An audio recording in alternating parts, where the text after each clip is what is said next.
আসসালামু আলাইকুম। ছাদের উপরে আমার ফার্মি মুরগি।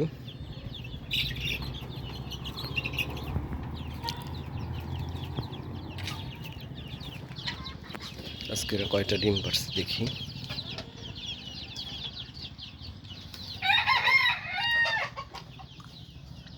ভিতরে 3টা আর এখানে হচ্ছে 4টা, 10টা, মোট 13টা।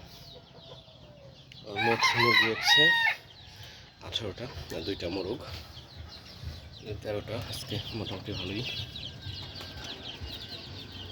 তো এই হচ্ছে খাবার দাবার খাচ্ছে। আজকের ওয়েদারটা চমৎকার।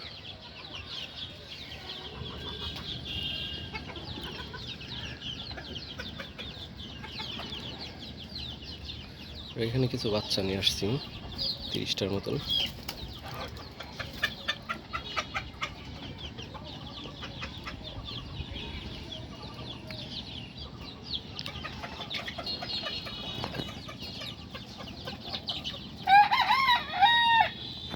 সবাই আমার জন্য দোয়া করবেন যেন এটা থেকে সাকসেস হইতে পারি।